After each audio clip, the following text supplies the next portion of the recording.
Number 1. Goldfish memory. You've heard it 1,000 times. Goldfish have a 3-second memory. Every pet store repeats it. Aquarium guides from the 1960s through 2003 stated it as fact. The myth justified selling bowl-sized tanks for decades. If fish forget every 3 seconds, cramped conditions don't matter. But goldfish can remember complex tasks for at least 3 months, and the research proving this has been publicly available since 2003. The consensus seemed solid. Behavioral psychologists in the 1950s conducted crude maze tests suggesting fish couldn't retain information beyond seconds. Biology textbooks from 1962 through 1998 listed goldfish memory as 3 to 5 seconds maximum. Pet industry organizations cited these figures for minimum tank standards. The American Pet Products Association's 1970 guidelines stated, given goldfish memory limitations, decorative bowls are sufficient. Then in 2003, Dr. Philip G. at the University of Plymouth trained goldfish to press levers for food rewards. The fish remembered for 3 months. So where did this myth originate, and why did it persist despite contradicting evidence? The claim traces to 1950s experiments testing stimulus response in fish using crude methodologies that measured reflexes, not memory. Popular science writers misinterpreted findings, and the simplified version entered pet care literature. But here's why it became entrenched. The pet bowl industry had built a $40 million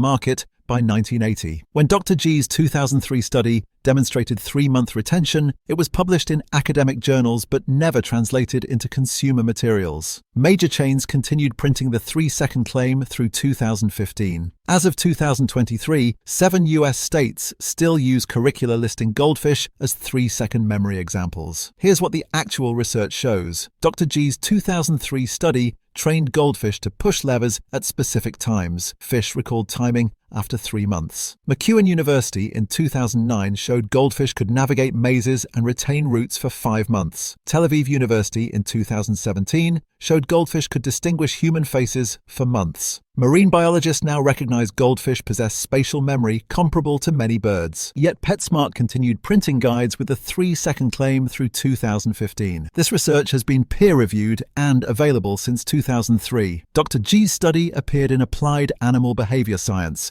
but the journal requires $40 per article. The University of Plymouth issued a press release covered by The Guardian, but never reached US pet industry publications. When approached in 2014, publishers cited revision timelines. Next editions weren't scheduled until 2024 to 2026. This matters because millions of goldfish are kept in inadequate bowls based on a myth debunked 2 decades ago. When the gap between research and public knowledge spans 20 years, we're teaching children outdated science.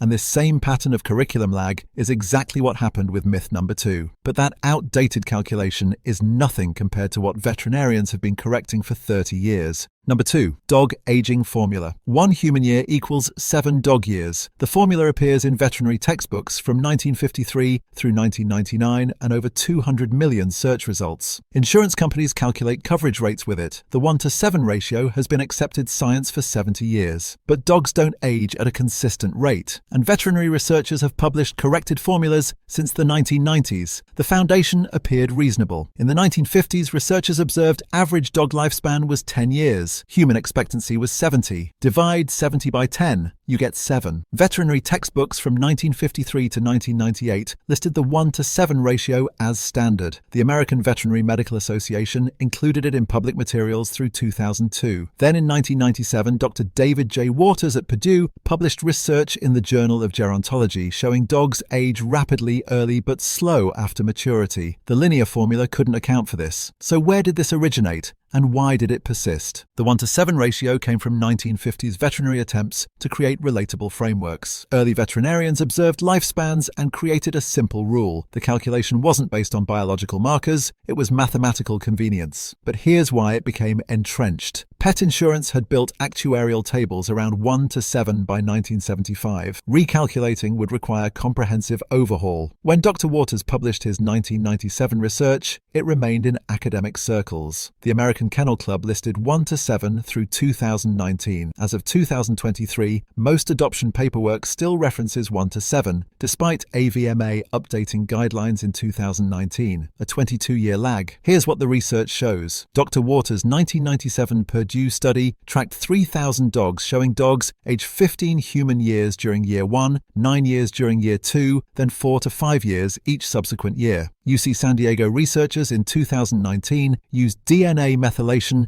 to create an accurate formula. Human age equals 16 times natural logarithm of dog's age plus 31. Breed size dramatically affects aging. A Great Dane at 10 equals human 88, while a Chihuahua at 10 equals human 56. Yet insurance companies use 1 to 7 base tables through 2018. The research has been available since 1997. Dr. Waters' study was published in Journal of Gerontology, Biological Sciences, reaching academic researchers, not practitioners. American Veterinary Medical Association acknowledged research in 2001 but didn't update public materials until 2019, an 18-year delay. When approached in 2005, textbook publishers cited 15-year publication cycles. This matters because care recommendations based on 1 to 7 lead to delayed health screenings. A 5-year-old Great Dane isn't 35, it's closer to 60, requiring senior monitoring. When veterinary medicine operates on a formula debunked 27 years ago, we're basing decisions on convenience rather than biology. And this pattern is exactly what happened with myth number 3. If you think that's concerning, wait until you see injury statistics documented for 40 years. Number 3. Cat landing ability. Cats always land on their feet. The claim appears in veterinary guides and over 80 million search results. The belief has justified open windows and balcony access for decades. Veterinary emergency rooms have a term for what happens: high-rise syndrome. The injury data has been published since 1987. The observation was real. In the 1960s, researchers documented that cats possess a righting reflex, allowing mid-air rotation. Biology textbooks from 1968 to 2005 described this as a guarantee of safe landings. The mechanics were sound. Flexible spines and powerful muscles enabled the twist. Then veterinary emergency physicians tracked injuries. Cats were landing on their feet. They were just breaking legs, fracturing jaws, rupturing bladders, and suffering fatal internal trauma. So where did this originate? And why did it persist? The claim originated from accurate righting reflex observations, but ignored. Does landing on feet prevent injury? Researchers in the 1960s documented biomechanics, but didn't track trauma outcomes. The assumption was feet first equals safe, a logical leap conflating physics with physiology. But here's why it became entrenched. Urban pet housing had normalized high-rise cat ownership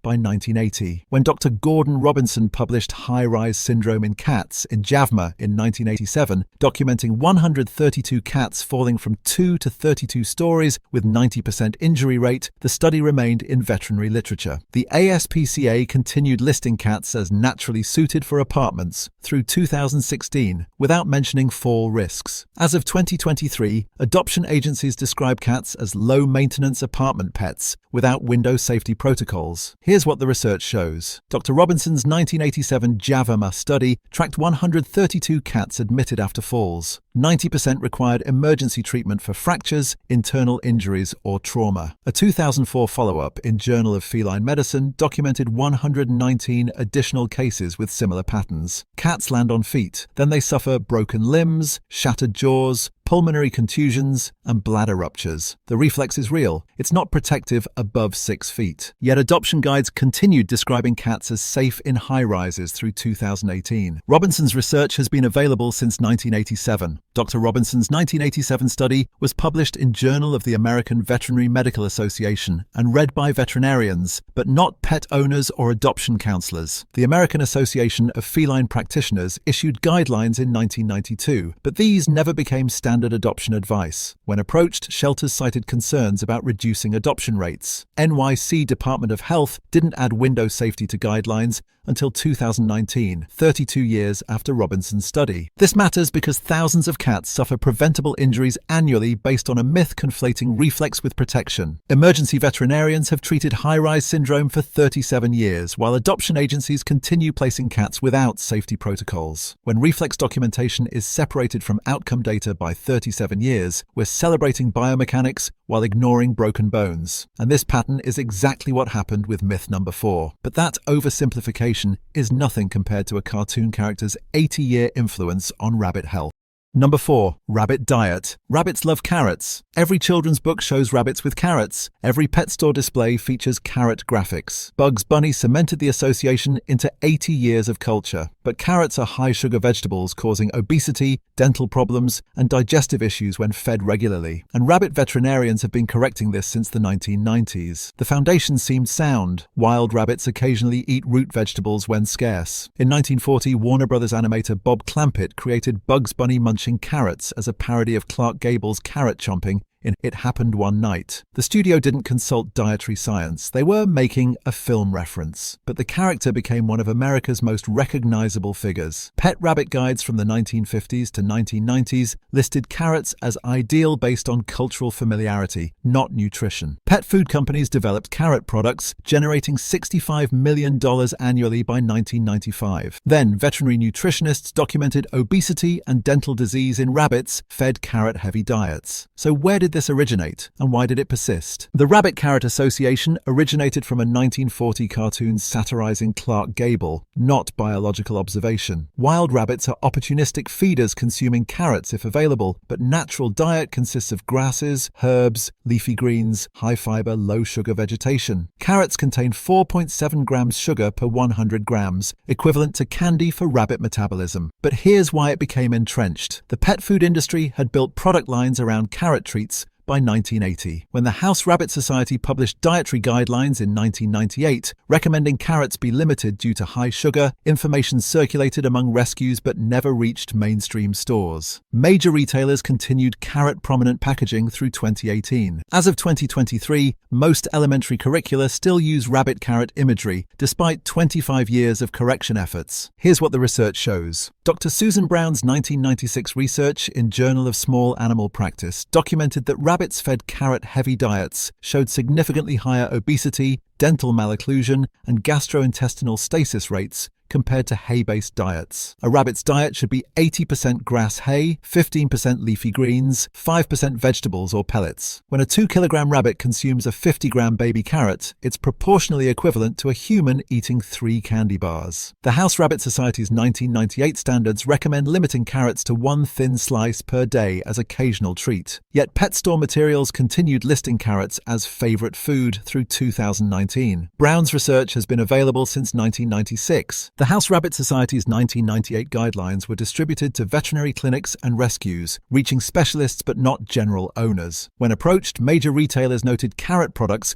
represented significant revenue and packaging redesigns would cost millions. Publishers stated Bugs Bunny imagery was culturally embedded. This matters because millions of domestic rabbits suffer preventable obesity and dental disease because owners followed dietary advice from an 84-year-old cartoon instead of veterinary science. When satirical film reference becomes accepted biology for 3 generations, we're feeding pets based on animation convenience. The research has been published for 28 years. Why are elementary textbooks still showing rabbits eating carrots as primary food? And this pattern is exactly what happened with myth number 5. Number 5. Hamster activity patterns. Hamsters are nocturnal. Every pet care guide states it. Every cage is marketed for nighttime activity. Biology textbooks list hamsters as classic nocturnal examples. The claim justifies placing cages in bedrooms. If they're naturally active at night, noise is inevitable. Veterinary guides from 1970 to 2010 classified hamsters as strictly nocturnal based on captive observation. But hamsters aren't nocturnal. They're crepuscular, most active at dawn and dusk, and research documenting this has been available since 1974. The evidence seemed clear. Hamsters in standard cages showed peak activity during nighttime when observed by owners. Laboratory studies from the 1960s documented hamster wheel running during dark phases. Biology coursework used hamsters as convenient nocturnal examples. Pet manufacturers designed wheels marketed as nighttime entertainment. The AVMA's 1985 hamster guidelines listed nocturnal activity as species typical. Then in 1974, researchers at the Max Planck Institute tested hamster activity under natural light and discovered hamsters are biologically programmed for crepuscular behavior, dawn and dusk, but shift to nocturnal patterns under constant artificial lighting. So where did this originate, and why did it persist? The nocturnal classification came from observations of hamsters under artificial lighting in laboratory and home environments. Researchers in the 1960s documented activity patterns but didn't test whether patterns were innate or environmentally induced. Hamsters in captivity experience constant artificial lighting disrupting natural crepuscular rhythms, forcing them to shift activity to darker nighttime hours. But here's why it became entrenched. The pet industry had designed hamster housing around nocturnal assumptions by 1980, when Dr. Jürgen Aschoff published hamster circadian research in Journal of Comparative Physiology in 1974, demonstrating crepuscular patterns under natural light. The study remained in chronobiology literature. As of 2023, most veterinary technician programs still teach nocturnal classification. Pet store materials continue warning about nighttime activity. Biology textbooks from 2018 still list hamsters as nocturnal examples. The research is 50 years old. The textbooks haven't updated. Here's what the research shows. Dr. Aschoff's 1974 Max Planck study demonstrated Syrian hamsters under natural light show peak activity during twilight, dawn, and dusk, consistent with crepuscular patterns. Cambridge University research in 2006 confirmed hamsters possess biological clocks optimized for low light activity periods when predators are less active. Hamsters shifted to nocturnal patterns only when subjected to artificial constant lighting, eliminating natural dawn and dusk cues. Wild hamsters in Syria and Turkey are documented emerging from burrows primarily during twilight, not deep night. Yet major retailers continue marketing hamster wheels as nighttime activity solutions. Aschoff's research has been available since 1974. Dr. Aschoff's chronobiology research reached academic specialists but never penetrated mainstream veterinary education. Journal of Comparative Physiology primarily serves research scientists, not practitioners. When Cambridge's 2006 follow-up was published in Behavioral Ecology and Sociobiology, it similarly remained in academic circulation. Approached in 2010, textbook publishers stated hamster chapters were low-priority sections, not justifying revision costs. The AVMA didn't update hamster guidelines until 2021, 47 years after Aschoff's publication. This matters because it exposes how long outdated science persists, despite freely available corrections. University studies from 1974 didn't reach curricula until some universities updated in 2020, a 46-year lag. During that time, 3 generations learned hamster patterns as nocturnal when research showed crepuscular programming. Millions of pet hamsters are kept under lighting, causing circadian disruption because care guides are based on observations of disrupted captive behavior, not natural rhythms. The research exists. The peer review is complete. Yet in 2023, pet stores still teach nocturnal care, and most states use textbooks listing hamsters as nocturnal examples. How many other animal behaviors are we explaining with 1960s laboratory observations instead of updated field research? What else in your child's textbook hasn't been updated since 1974? And why does it take 5 decades for chronobiology research to reach a pet store training manual?